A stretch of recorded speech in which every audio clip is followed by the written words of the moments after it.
Revista da Semana. Os destaques da atualidade noticiosa em África e na restante lusofonia. As grandes questões que marcaram a vida política, cultural e social. Revista da Semana. Bem-vindos à Revista da Semana da RDP África, uma edição de Germano Campos, com a retrospectiva da atualidade lusófona dos últimos 7 dias. Começamos por São Tomé e Príncipe, onde o antigo governo da ADI apresentou queixa contra o presidente do MLSTP-PSD. Jorge Amado é acusado de difamação. O ex-governo são-tomense apresentou uma queixa-crime contra o presidente do MLSTP-PSD. Os antigos ministros da ADI acusam Jorge Amado de difamação. Oscar Medeiros. A queixa-crime introduzida esta manhã no Ministério Público contra o líder do MLSTP-PSD está subscrita por todos os membros do antigo governo de Patrício Trovoada. Jorge Amado é acusado de difamação pelas declarações que proferiu na Assembleia Nacional durante o debate parlamentar sobre o Orçamento Geral do Estado para 2013. Os ex-dirigentes do ADI têm muita droga em suas casas. Não só incentivam o consumo, como também consomem. Porque não se pode admitir que gentes lúcidas, gentes com conhecimento, saem à rua para fazer coisas animalescas. Só pode ser resultado de droga. Por essa razão, há que se tornar muito sério esta questão de combate à droga. O representante dos 11 membros do antigo governo da ADI, Lísio Teixeira, exige que o líder do MLSTP-PSD faça prova das suas declarações. Nós, sentindo-nos lesados, intentamos essa queixa-crime na perspectiva de que o senhor prove que, na verdade, os dirigentes da ADI são possuidores e consumidores de droga. Há cerca de 3, 4 meses, mais ou menos, nós introduzimos uma queixa também contra este senhor, na altura, quando proferiu publicamente que o então primeiro-ministro era traficante de drogas. Introduz uma queixa e até agora não tivemos nenhum feedback desta queixa intentada. Por essa razão, nós voltamos a introduzir mais uma queixa. Pese embora tenhamos já uma perspectiva de que poderá acontecer o mesmo que aconteceu com a queixa introduzida anteriormente, mas ainda assim nós esperamos que o Sr. Jorge Amado desta vez não se continue a esconder por detrás da unidade e apareça e responda pelas informações que fez publicamente. Os antigos ministros da ADI esperam que desta vez o Ministério Público faça o seu trabalho e que Jorge Amado, deputado da Assembleia Nacional e presidente do MLSTP-PSD, seja responsabilizado pelas suas declarações. É mais uma polémica na política da são-tomense. Revista da Semana. A atualidade dos últimos 7 dias. Revista da Semana. Vamos agora para a Guiné-Bissau, nesta revista, seguir a polémica em torno da escola portuguesa que foi encerrada. Na origem do litígio está o terreno onde funciona este estabelecimento de ensino. Califa Kassamá. Litígio sobre o direito de propriedade de terreno onde funciona o estabelecimento esteve na origem do encerramento da Escola Portuguesa de Bissau por ordem da Justiça. Wilson Barbosa, diretor da Escola Portuguesa de Bissau, disse que não entende o encerramento, pois supostamente o caso já tinha transitado em julgado e o terreno tinha sido cedido à Cooperação Portuguesa mediante acórdão do Supremo Tribunal de Justiça em 2007. O diretor da única escola portuguesa da Guiné-Bissau explica que houve uma reviravolta. A escola foi encerrada em pleno processo de avaliações. Disse igualmente esperar que até que terminem as férias, as aulas possam ser retomadas, independentemente de quem venha a ser o direito de propriedade. A escola portuguesa de Bissau foi erguida num terreno onde, em tempos, existiam estaleiros da empresa de construção Soares da Costa, que o terá doado à Cooperação Portuguesa, explicou o responsável. A escola tem cerca de 300 alunos desde a pré-primária a 12º ano, a maioria guineense, mas também de diversas outras nacionalidades, incluindo portuguesa. A escola portuguesa é reconhecida pelo Ministério da Educação da Guiné-Bissau e é uma escola de referência, funciona segundo o currículo do ensino português. Desde segunda-feira que uma decisão judicial ditou o encerramento da Escola Portuguesa em Bissau, decidindo a favor do alegado proprietário do imóvel onde funciona a escola. Imóvel que terá sido supostamente cedido à Cooperação Portuguesa pela construtora Soares da Costa.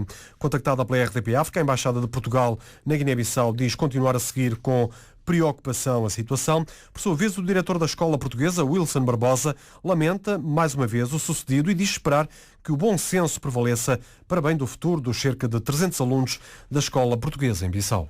Eu penso que o bom senso irá falar mais alto, não é? Irá falar mais alto. Eu julgo que nada é impossível resolver. Através do diálogo, se houver, portanto, uma postura mais de ponderação, eu julgo que a escola poderá reabrir, e deve reabrir, não é? Deve reabrir, porque nós temos férias até o dia 1, no dia 2 reiniciam as aulas. É para mim preocupante porque todo o mês de abril nós vamos ter os testes intermédios que já tinham começado no início do segundo período, e logo em junho temos os exames nacionais, e este ano é o primeiro ano onde os alunos do 4º ano e do 6º ano terão provas nacionais com avaliação externa, e uma situação de fecho como está, porque o problema é que não temos acesso às instalações. Está soldado, está com cadeados, e por mais que mesmo que quiséssemos pegar nos instrumentos para darmos andamento ao processo, digamos, escolar, não podemos neste momento, estamos completamente desarmados. De acordo com Wilson Barbosa, houve um encontro entre a Associação da Escola Portuguesa e os pais e encarregados de educação dos alunos, onde foi feito oficialmente o ponto da situação. O diretor da escola diz ter conhecimento que o edifício pertence à cooperação portuguesa, mas confessa ter ficado confuso com a decisão judicial. Por mais que eu queira dizer, eu neste momento não sei dizer a quem pertence. Pelo menos até segunda-feira e até este momento nós foi facultada à associação uma certidão do registro de propriedade em nome do IPAD. Portanto, partindo do pressuposto que existe essa certidão, confere o direito a posse a essa entidade.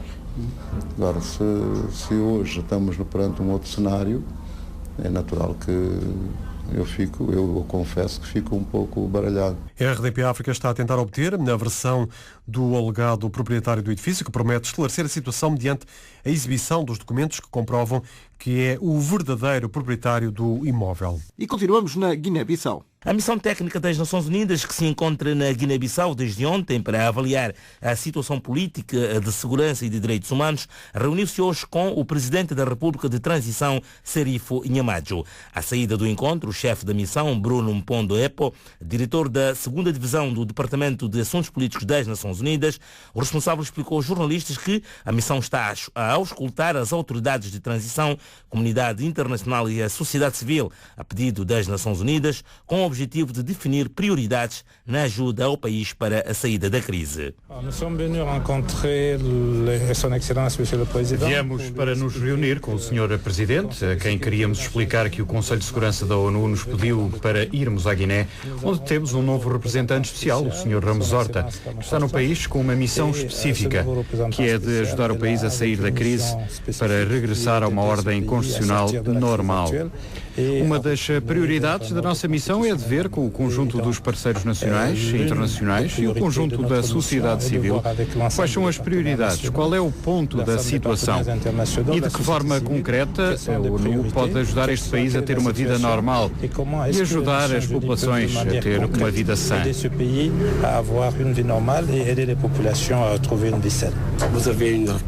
Tem alguma recomendação especial para as autoridades de transição? Só teremos recomendações especiais depois de termos falado com o conjunto dos parceiros. Estamos aqui 15 dias, ainda estamos no início e em conformidade com os costumes africanos. Viemos visitar o Sr. Presidente em sua casa para o ouvir.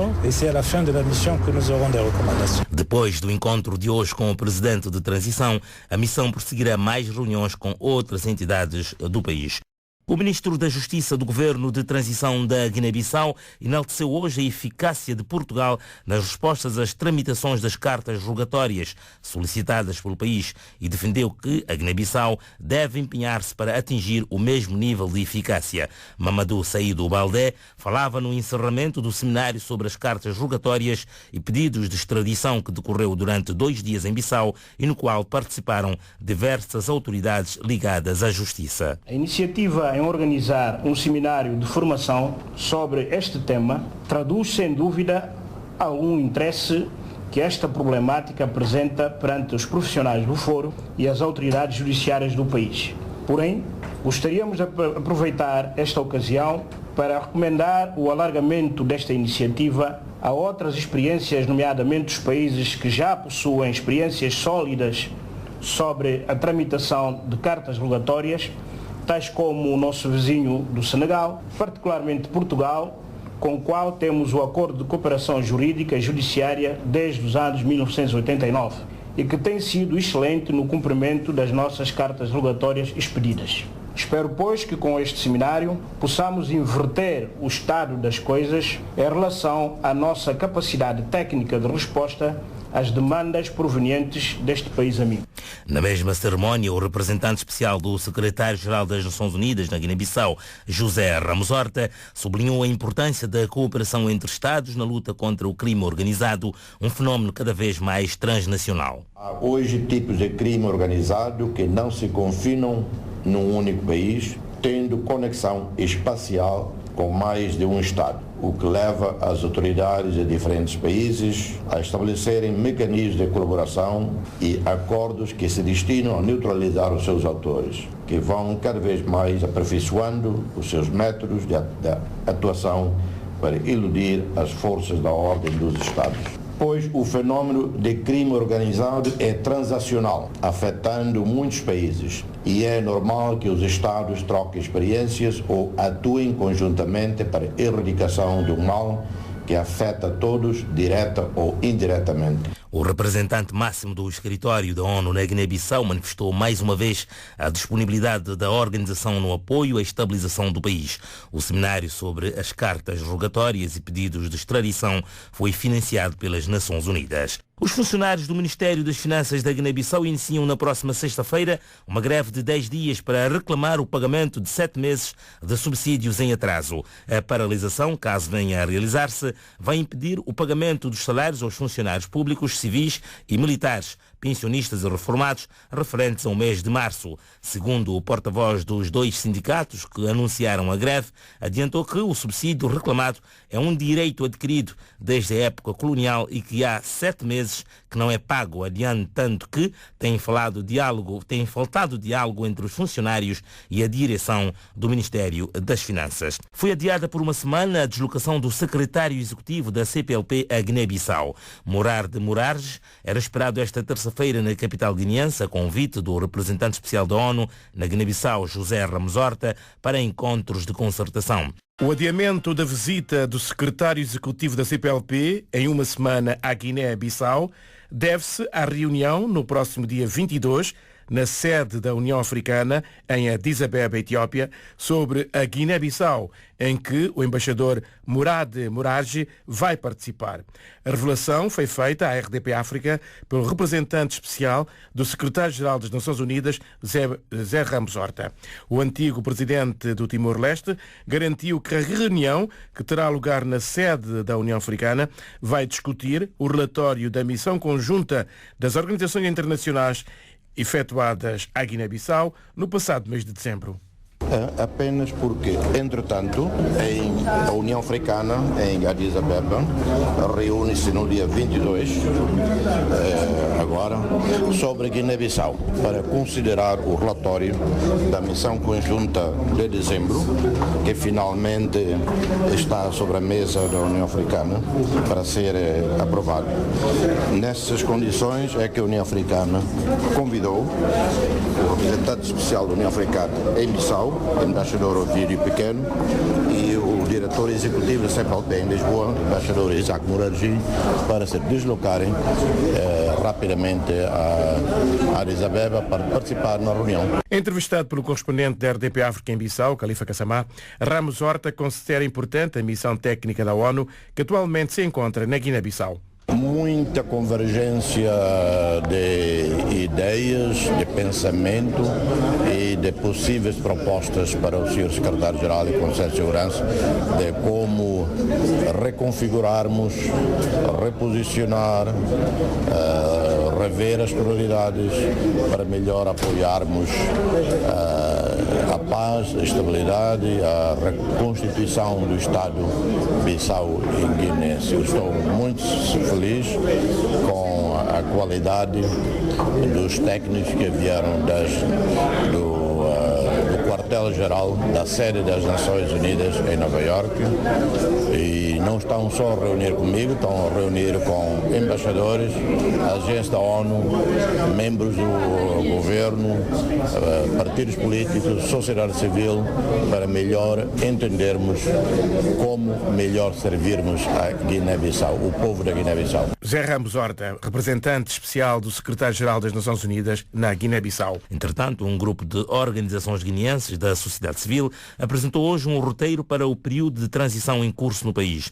O referido grupo, na voz de Khadija Mané, coordenadora da Casa dos Direitos, defende a realização imperativa das eleições até novembro do ano corrente, por entender que a prorrogação do período pode vir a complicar a atual situação que o país enfrenta. As organizações da sociedade civil defendem e consideram imperativa a realização de eleições gerais ainda no decorrer deste ano 2013, ou seja, para novembro, pois a prorrogação do período de transição para além desta data é suscetível de agudizar a atual crise socioeconómica, na medida em que as instituições financeiras e os parceiros bilaterais só retomarão apoios e assistência económica financeira a um governo legítimo e digno de crédito para conduzir as reformas e os programas que estão a ser preconizados pelos órgãos de transição.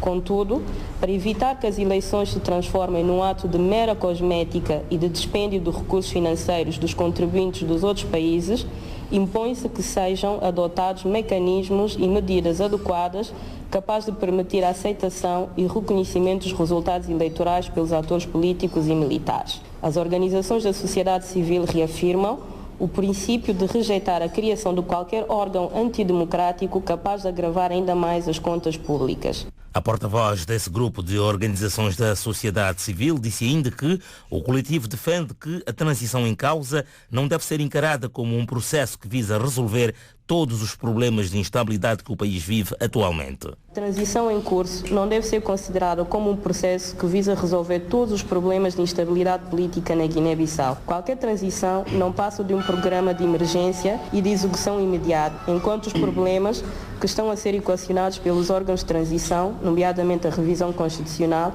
eleições autárquicas, reformas no aparelho do Estado, entre outros, são estruturais, isto é, de médio e longo prazo, cujas execuções normais variam entre 3 a 5 anos no mínimo. Nesta perspectiva, o roteiro das organizações da sociedade civil centra-se nas seguintes prioridades para a transição. As propostas do grupo de organizações da sociedade civil que hoje apresentaram um roteiro para o período de transição. Do referido grupo fazem parte organizações como Ação para o Desenvolvimento, AD, Tiniguena, Liga Guinense dos Direitos Humanos, a Associação dos Amigos das Crianças, AMIC, entre outras. A Guiné-Bissau tem o segundo regime mais autoritário do mundo, a seguir à Coreia do Norte. A informação é avançada hoje por um estudo que analisa o Índice da Democracia, publicado pela revista norte-americana The Economist. O essencial do estudo, aqui resumido pelo jornalista Valdir Araújo. Num índice de avaliação de 167 países, a Guiné-Bissau ocupa o lugar 166, ultrapassada apenas pela Coreia do Norte. Os países avaliados são classificados como democracias plenas, democracias com falhas, regimes híbridos ou regimes autoritários. Os critérios de avaliação do estudo feito pelo Economist têm em conta o processo eleitoral e pluralismo, performance de governo, participação política e liberdade cívica. Em 10 pontos, a Guiné-Bissau arrecadou apenas 1,43, surgindo atrás de países como a Síria, o Tchad ou o Turcomenistão. Ou seja, pior do que a Guiné-Bissau no que diz respeito a este estudo sobre regimes autoritários, só mesmo a Coreia do Norte. No índice do mesmo estudo referente ao ano de 2011, a Guiné-Bissau ocupava o lugar 157, o que significa dizer que caiu 9 posições. Os países da África lusófona que mantiveram a mesma posição do que o ano passado são Angola, lugar número 133, e Cabo Verde, lugar 26. Enquanto o estudo classifica Angola como regime autoritário, Cabo Verde é referido como uma democracia com falhas, mas próxima da fronteira com as chamadas democracias plenas. E neste mesmo estudo da revista norte-americana The Economist, Portugal caiu 2 posições, ocupando este ano o mesmo lugar que Cabo Verde, o 29º, numa lista de 167 países. O presidente do Sindicato de Base da Radiodifusão Nacional da Guiné-Bissau, Aliou Seydi, acusou hoje o diretor-geral daquele órgão estatal, Carlos Gomes Nhafé, de ter impedido a cobertura jornalística das atividades de dois candidatos à liderança do PAIGC, nomeadamente Domingos Simões Pereira e Braima Camará. Aliou Seydi qualifica a atitude de tentativa de censura e garante que, enquanto não houver um documento oficial, os jornalistas não irão acatar as ordens do diretor-geral. Há tentativa de censurar os profissionais da Radiodifusão Nacional e, ao mesmo tempo, tentar matar a rádio, digo assim, porque as notícias que são censuradas na Radiodifusão Nacional saem sem problemas nas rádios privadas ou comunitárias. Isto é forma de impedir a Rádio Nacional na sua vertente de informação. Claro que não há documento oficial, mas através do diretor-geral fomos impedidos de proceder à cobertura jornalística dos candidatos do PAIGC, nomeadamente Braima Camará e Domingos Simões Pereira. Mas estamos livres de fazer outras candidaturas.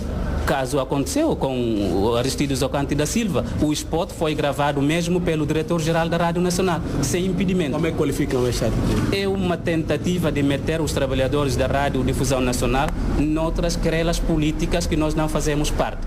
Mas não vamos respeitar esta decisão até que haja um despacho oficial do responsável deste setor que proibiu isto. Seydi explicou ainda que o diretor-geral, que disse ter recebido ordem superior, mandou retirar a jornalista que estava a fazer a cobertura do lançamento da candidatura de Domingos Simões Pereira e bloqueou a notícia sobre a visita que Braima Camará fez à região de Belama, nos Bijagós. O diretor-geral da rádio mandou retirar uma jornalista que estava em cobertura jornalística na campanha de Domingos Simões Pereira. Em pleno cobertura jornalística, foi retirada daquela cobertura. O jornalista que acompanhou Braima Camará na região de Bulama voltou e foi impedido de fazer a notícia e nem tampouco para proceder um magazine especial sobre a visita. Impedido por quem? Por diretor-geral da rádio. Disse também que recebeu orientações superiores, mas não chamou a ninguém. A RDP África está a tentar obter uma reação do diretor-geral da Radiodifusão Nacional, Carlos Gomes Nhafé, mas até o momento não foi possível. A Liga Guineense dos Direitos Humanos divulgou hoje um comunicado de imprensa no qual diz ter acompanhado com profunda preocupação a denúncia dos sindicatos de jornalistas e técnicos da comunicação social da Radiodifusão Nacional sobre atos de intimidação e perseguição dos jornalistas. No comunicado, já lido pelo jornalista Valdir Araújo, a Liga Guineense dos Direitos Humanos condena fortemente quaisquer atos de censura ou perseguição contra os jornalistas, garantindo que esta é uma batalha sem tréguas a que se entrega com determinação. Perante o que classifica de grosseiras intromissões do poder político na gestão técnica e editorial dos órgãos de comunicação social públicos, a Liga Guineense dos Direitos Humanos, num comunicado de 4 pontos, condena com firmeza todas as manobras de intimidação e perseguição contra jornalistas, assim como as ordens ilegais de censura. Numa alusão ao que aconteceu recentemente na Radiodifusão Nacional, cujo sindicato denunciou atos de censura vindos da direção e consubstanciados no boicote à cobertura jornalística de ações de 2 candidatos à liderança do PAIGC, a Liga Guineense dos Direitos Humanos exige o levantamento imediato de todas as ordens ilegais que visem censurar o trabalho jornalístico nos órgãos públicos, por considerar que violem os princípios de igualdade garantidos na Constituição. A organização afirma-se solidária com os sindicatos dos jornalistas da comunicação social e do Sindicato de Base da Radiodifusão Nacional e, de igual modo, com todos os profissionais de imprensa que encorajam a prosseguirem o seu trabalho na luta pela defesa de uma imprensa independente, livre e objetiva. Por fim, a Liga Guineense dos Direitos Humanos garante assumir um combate sem tréguas contra todas as ações tendentes a limitar ou restringir os princípios da liberdade de imprensa e de expressão na Guiné-Bissau. O comunicado da Liga Guineense dos Direitos Humanos a condenar atos de censura e intimidação denunciados pelo Sindicato de Base da Radiodifusão Nacional da Guiné-Bissau. RDP África. Em Moçambique, esta semana, continua-se a falar do caso Mido Macia, o taxista moçambicano morto pela polícia sul-africana. A família do taxista moçambicano morto na África do Sul denuncia estar a ser assediada por representantes do governo de Moçambique. A denúncia é feita pelos advogados da família ao declararem que os familiares de Mido Macia foram colocados sob pressão para resolver o caso fora dos tribunais. De acordo com a agência de notícias sul-africana, SAPA, a empresa de advocacia revela que representantes do governo de Maputo têm em mãos as cópias da procuração assinada entre a família de Mido Macia e os advogados do processo. Um dos advogados indica que a empresa não recebeu qualquer comunicação do Executivo de Moçambique, cujos representantes estão a tentar uma solução política de forma a evitar a reclamação contra o ministro da Polícia da África do Sul. Os advogados pedem ao governo moçambicano e à titular da pasta da Polícia sul-africana para que não entrem em contacto direto com a família de Mido Macia. 9 polícias são acusados da morte do taxista moçambicano num processo que é retomado 12 de abril. Ainda em Moçambique, soube-se esta semana que o Banco Mundial vai dar mais dinheiro ao país, mas também ao Malawi e à Zâmbia, montante que vai ser usado para melhorar a produção alimentar. O Banco Mundial aprovou um crédito de mais de 89 milhões de dólares para Moçambique, Malawi e Zâmbia. O dinheiro vai ser usado para melhorar a produção de alimentos. A agricultura representa o principal setor econômico dos 3 países africanos. Segundo o Banco Mundial, o setor é a maior fonte de subsistência para aproximadamente 277 milhões de pessoas que vivem por toda a região austral da África. Para a instituição financeira, melhorar a produção do setor é fundamental na luta contra a pobreza para alcançar a segurança alimentar e proteger o meio ambiente. O gestor do Banco Mundial para a Agricultura e Irrigação, Tidja Salah, afirmou que o programa de investimentos estratégicos deve empoderar agricultores com tecnologia de ponta. Ao mesmo tempo, espera-se que aumente a cooperação regional na pesquisa do campo. Segundo a instituição, o setor agrícola tem uma forte influência sobre o crescimento econômico, a criação de empregos, a segurança alimentar e a redução da pobreza. Todos os aspectos reunidos acabam por beneficiar a economia no geral, aponta o órgão.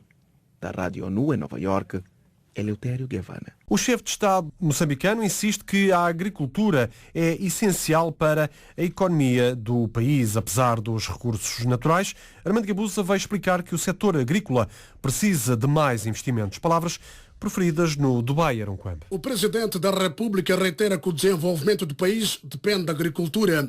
Armando Guebuza fez este pronunciamento em Dubai, nos Emirados Árabes Unidos, no final ontem da sua visita àquele país, sossegando deste modo alguns setores no país que exigem do governo a apresentação de receitas provenientes da exploração dos recursos minerais.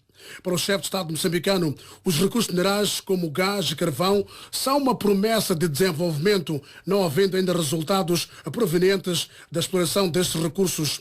O estadista moçambicano sublinhou que a agricultura tem vindo a contribuir significativamente para o crescimento econômico do país. A agricultura é o fator fundamental da nossa economia.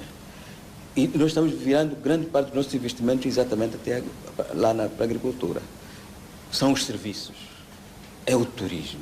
E preciso também notar que não é uma questão de dizer só, é que nos últimos 10 ou 15 anos nós temos tido crescimento acima de 7% com base nesses setores. Por conseguinte, não se vai abandonar, pelo contrário, vai se investir mais nessas áreas. E, naturalmente, também vamos ter que trabalhar na área dos produtos do carvão e do gás. Mas mesmo no gás e carvão, nós também já dissemos várias vezes, durante a reunião do CTA, e que se falava exatamente o que Moçambique está para fazer em termos de formação, em termos de exploração das outras áreas. Presidente da República, Armando Guebuza, reiterando que o desenvolvimento de Moçambique depende da agricultura. A agricultura fundamental para a economia moçambicana. RDP África. Serviço Público de Radiodifusão. De Portugal para a África, uma comunicação em português. Ulisses Correia e Silva vai candidatar-se à liderança do Movimento para a Democracia. O atual presidente da Câmara da Praia é, para já, o único candidato para liderar o maior partido da oposição em Cabo Verde, jornalista João Pereira da Silva. O presidente da Câmara da Praia quebrou o tabu e tornou público o que já se sabia em privado. Ulisses Correia e Silva é candidato à sucessão de Carlos Veiga na presidência do maior partido da oposição, o MPD. O anúncio oficial está previsto para os próximos dias. Para já, a notícia é do semanário Expresso das Ilhas, onde Ulisses Correia e Silva revela algum pessimismo no futuro do país, com a redução significativa da ajuda externa e o fim dos empréstimos concessionais, resultado da graduação de Cabo Verde a país de rendimento médio. O candidato à liderança do MPD acusa o governo de não ter preparado o país para assumir todas as consequências do Estatuto de Rendimento Médio, adianta aquele jornal. No manifesto em que formaliza a sua candidatura, a que o Expresso das Ilhas teve acesso, Correia e Silva defende que os interesses do país devem estar acima dos interesses dos partidos e que o exercício do poder deve ser um serviço prestado à nação. Defende, por isso, a promoção ativa da cidadania e da autonomia e um sistema de relações de poder que promovam e valorizem a descentralização como elemento de competitividade económica, social e cultural dos diversos territórios que compõem as ilhas de Cabo Verde. Ulisses Correia e Silva concorreu à presidência do partido em 2007, tendo sido derrotado por Jorge Santos. Um ano depois, em 2008, Correia e Silva vencia a Câmara Municipal da Praia, derrotando o então líder da capital, Felisberto Vieira, do PAICV. Ulisses Correia e Silva é até agora o único militante do MPD que anunciou oficialmente a sua candidatura à presidência do partido. O primeiro-ministro cabo-verdiano afirmou hoje que vai apresentar ao presidente norte-americano Barack Obama um Cabo Verde com uma democracia forte, em transformação e com ambições de um país moderno e desenvolvido no horizonte de 2030. José Maria Neves falava aos jornalistas sobre a visita que vai fazer ainda este mês aos Estados Unidos, onde, junto com os líderes da Serra Leoa, Malawi e Senegal, será recebido por Obama no dia 28 em Washington para discutir o reforço das instituições democráticas na África subsaariana. O primeiro-ministro cabo-verdiano, citado pela Infopress, defendeu que Cabo Verde é um país que partilha com os Estados Unidos os valores da democracia, liberdade, igualdade, de modernização e de transformação. RDP África.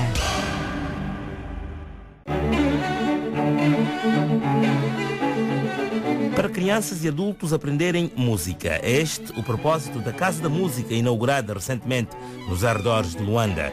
Coordena o projeto o compositor israelita Giora Arbizer. A Casa da Música é um complexo que nós realizamos aqui também eventos, também produções e também na escola. Na escola pode estudar crianças e adultos, pode estudar guitarra, baixo, percussão, tipo batuque tradicional, bateria, piano, canto e coro, e pode também estudar a teoria da música.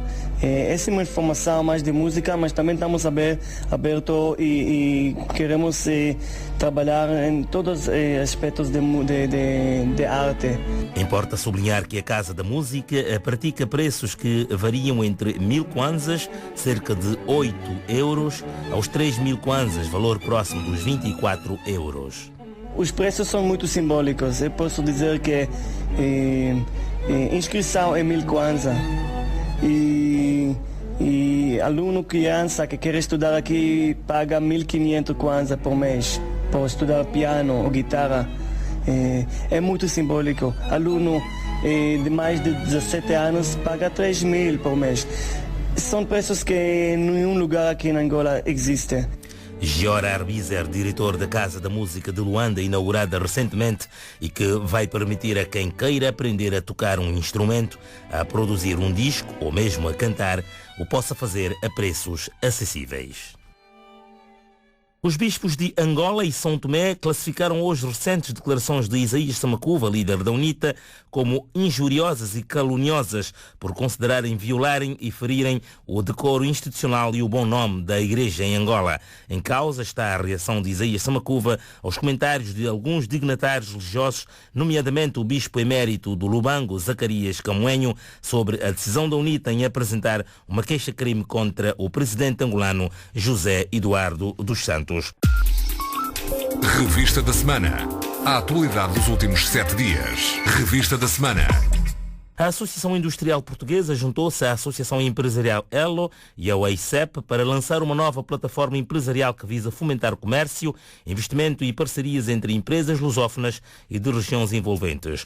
O lançamento do projeto Lusofonia Económica, plataformas CPLP, decorreu no Centro de Congressos de Lisboa perante mais de uma centena de empresários e com a presença do Ministro Português da Economia. Na ocasião, Álvaro Santos Pereira afirmou que tem faltado músculo económico à CPLP e que este é um projeto que interessa a todos. Todos temos a ganhar com a lusofonia económica, quer sejamos portugueses, angolanos, cabo-verdianos, timorenses, moçambicanos ou brasileiros, ou guineenses também. Todos temos a ganhar. E eu acho que, quer estejamos a falar na área das infraestruturas, na área da energia, na área geológica, na área sindical, na área de parcerias também entre empresas, de redes de negócios, o que estamos aqui a falar é darmos o músculo económico que a CPLP não tem tido e nós gostaríamos de impulsionar. E por isso mesmo este projeto é da maior importância, não só para Portugal, mas também para afirmarmos a força da CPLP e da lusofonia no mundo e percebermos de uma vez por todas que não basta termos 250 milhões de pessoas a falar português, é importante utilizarmos o instrumento económico da língua para conseguirmos impulsionar uma maior cooperação, uma maior integração económica. Temos várias áreas onde o podemos fazer e por isso mesmo o projeto de plataformas económicas, quanto a mim, é fundamental para conseguirmos aumentar essa mesma cooperação e integração. Com o surgimento deste projeto, as empresas já se podem credenciar para fazer parte da plataforma, tendo acesso a informação sobre os mercados e oportunidades de negócio, parcerias e também iniciativas futuras que passam pelo empreendedorismo, incubação empresarial, startup de base tecnológica. Novas notas e moedas metálicas do Kwanza entram em circulação em Angola. As novas notas têm um valor facial de 50, 100, 200, 500, 5 e 10 mil kwanzas. O governador do Banco Nacional de Angola, José de Lima Massano, esclarece como vai ser feita a entrada em circulação das novas notas e moedas. Os cidadãos terão acesso às novas moedas e também às notas por via da rede bancária. Portanto, o que vai acontecer é que, à medida que o Banco Nacional de Angola for recepcionando os depósitos que os bancos comerciais fazem junto dos nossos serviços, no ato de levantamento teremos então, disponibilizaremos novas notas ou já as moedas metálicas. E os cidadãos, tanto ao apresentarem seus bancos comerciais, num primeiro momento terão acesso. José de Lima Massano, governador do Banco Nacional de Angola, sublinha também que o processo é gradual até que as novas notas e moedas cheguem às lojas e ao mercado informal. Este processo vai continuar, tanto com normalidade, fazendo com que rapidamente cheguem, portanto, aos espaços comerciais, quer formais como informais, e a partir também daí, portanto, os cidadãos terão acesso à nova família do Kwanza. Revista da Semana. Pouco mais de uma semana após a sua eleição, o Papa Francisco viveu 3 momentos importantes dos seus primeiros dias de pontificado. Na terça-feira, a missa de entronização em Roma deu início oficial ao seu pontificado. 2 dias antes foi a realização do primeiro Ângelus e no sábado o encontro com os milhares de jornalistas que acompanharam o conclave. A reportagem é da RTP. O líder da Igreja Católica explicou a opção pelo nome Francisco e agradeceu o trabalho da comunicação social. O encontro onde esteve Ana Santos, a enviada especial da RTP ao Vaticano. Boa noite, Ana. Um encontro marcado pela boa disposição. Exatamente, pela boa disposição e pela simplicidade. Começou por agradecer aos milhares de jornalistas presentes. Eu lembro que a aula Paulo VI tem capacidade para 4.000 pessoas e estava praticamente cheia. Agradecendo o trabalho dos jornalistas, dizendo que não é que estes assuntos da Igreja sejam mais complicados que os económicos ou os financeiros, mas têm uma outra característica não mundana que faz com que sejam difíceis de explicar a um público tão vasto e tão diverso como aquele que estão espectadores destes órgãos de comunicação que estiveram aqui durante estes dias. Foram muitos e muitos mesmo, uma vez 6.000 pessoas acreditadas durante estes dias aqui na Sala Stampa do Vaticano. Disse-nos então também porque é que se chamava Francisco, disse que havia essa dúvida das pessoas e ele resolveu que nada seria melhor do que explicar aos jornalistas do mundo inteiro que estavam ali presentes. E fê-lo dizendo: vou contar-vos uma história. O ambiente era descontraído. No primeiro encontro com o Papa, muitos jornalistas largaram os microfones e pegaram na família. O Sumo Pontífice agradeceu o trabalho de todos. Avete lavorato, Avete lavorato. O porta-voz do Vaticano sorriu. Também para ele foram muitas as conferências de imprensa nas últimas semanas. Num discurso bem disposto, o Papa não esqueceu a missão frente à Igreja Católica. Come vorrei una chiesa povera. E per i poveri. Francisco, da Argentina, revelou ainda em jeito de brincadeira algumas das alternativas propostas por cardeais, como Clemente XV, uma vingança pelo último Papa com este nome que aboliu a Companhia de Jesus. A proposta foi, claro, chumbada, tal como o protocolo no final deste encontro. À saída, o Papa não fez uma bênção solene. Por respeito às várias religiões na sala, fez uma bênção em silêncio para que todos a recebessem, crentes e não crentes.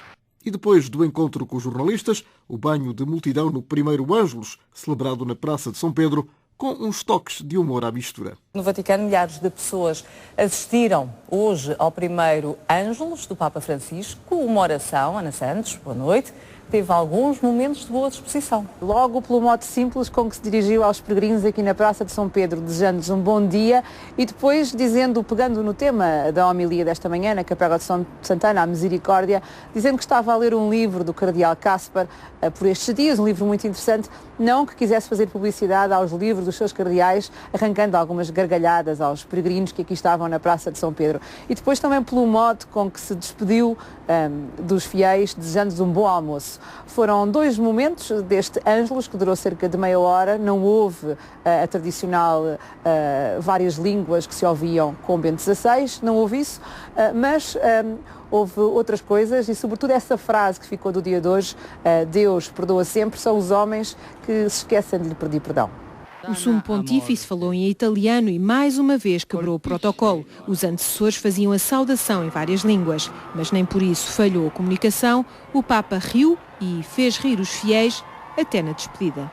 Buona domenica e buon pranzo. Para conseguir um lugar melhor na Praça de São Pedro, alguns destes peregrinos chegaram aqui às 6h30 da manhã. Na próxima terça-feira espera-se que aconteça isso e que alguns venham até mais cedo, uma vez que se espera mais de 1 milhão de pessoas aqui na Praça de São Pedro para essa missa de entronização do Papa Francisco. Finalmente, o momento solene da semana, a missa de entronização na passada terça-feira. No altar, já no exterior da Basílica, rodeado de todos os seus cardeais e perante milhões de olhares em todo o mundo, recebeu a estola e o anel do Sumo Pontífice. E a força do Altíssimo te guarde e te sustente.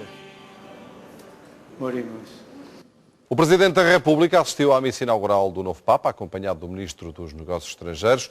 Cavaco Silva convidou o Papa Francisco a visitar Fátima em 2017, à altura da comemoração do centenário das aparições. Foi um luso-descendente, Monsenhor José Betancourt, que apresentou todos os chefes de Estado ao Papa Francisco. E a primeira coisa que ele diz ao Papa, antes de eu mesmo falar com o Papa, foi que a minha mulher fazia anos hoje. E, portanto, o Papa começa por dirigir-se à minha mulher, felicitando-a calorosamente pelo seu aniversário.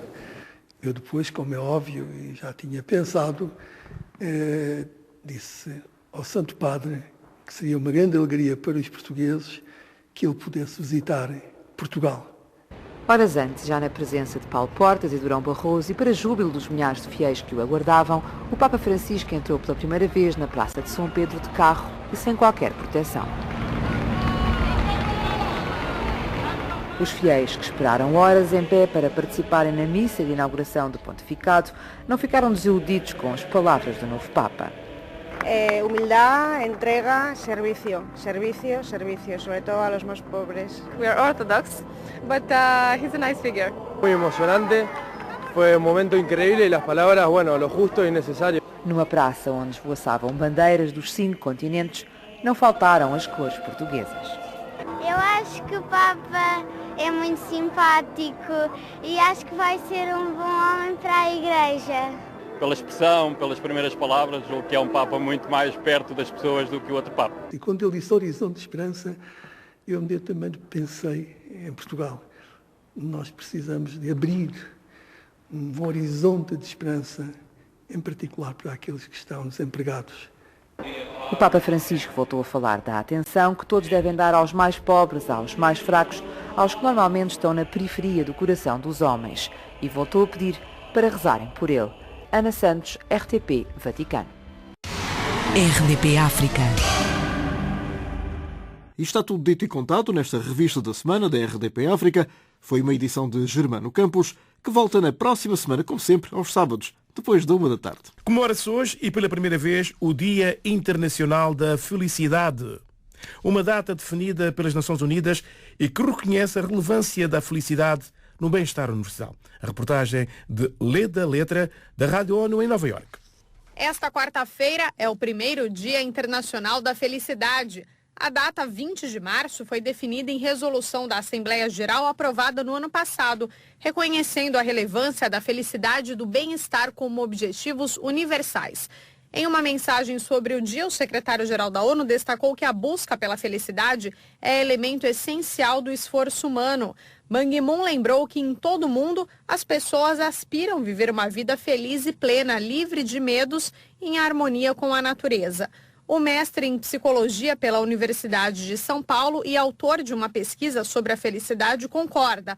Todos buscam esse estado de espírito. Em entrevista à Rádio ONU da capital paulista, Luciano Espósito Sevaibricker explica que não existe um segredo para a felicidade, mas é preciso se conhecer muito bem. Cabe a cada um descobrir qual que é a forma ideal de viver, que faz sentido para si. Eu acredito que o autoconhecimento ele é fundamental e é ele que vai garantir que a felicidade não seja tão banalizada. O psicólogo Luciano Sevaibricker avalia que o conceito mudou ao longo do tempo. Atualmente, ser feliz virou um peso, né? A gente tem que ser feliz. Quanto mais as pessoas querem ter a felicidade, mais elas vão se sujeitando a uma felicidade mais simplista. E esse movimento ele é potencializado diante do contexto que a gente vive, né? Numa sociedade que se organiza em torno do consumo. O bem-estar material é também citado pelo secretário-geral da ONU. Ban Ki-moon notou ser uma meta difícil de ser alcançada pelas pessoas que vivem na pobreza extrema. Ban defendeu maior compromisso ao desenvolvimento humano inclusivo e sustentável. Para o secretário-geral, a compaixão promove a felicidade. A felicidade, todos nós queremos a felicidade. Todos nós sentimos a felicidade. Todos nós queremos a felicidade. Todos nós sentimos a felicidade. Yeah, felicidade. Yeah, felicidade. Maca.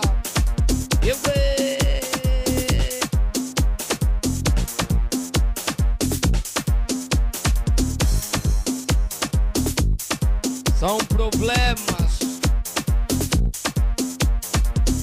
Ai, cota Chico. Ai, tal Chico Viega. Empresta-me sua aparelhagem. Preciso de tocar no bordão. Pois é, e o pop? Juro, o casamento com a Wititi será hoje. Ei. A felicidade. Todos nós queremos a felicidade. Todos nós sentimos a felicidade. Eu é felicidade. É felicidade. A felicidade. É felicidade. Puxa, mete, vira, marca. A felicidade. Todos nós sentimos a felicidade. Todos nós queremos a felicidade. Epa!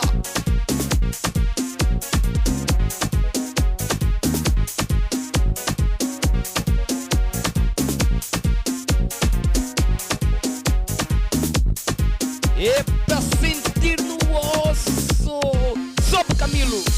Felicidade, felicidade. Yeah, a felicidade. Puxa, epa.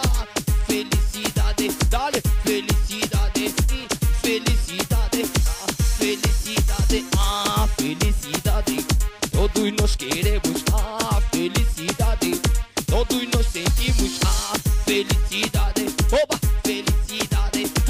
Felicidade, yeah, a felicidade, a felicidade, já gamou, já fugiu,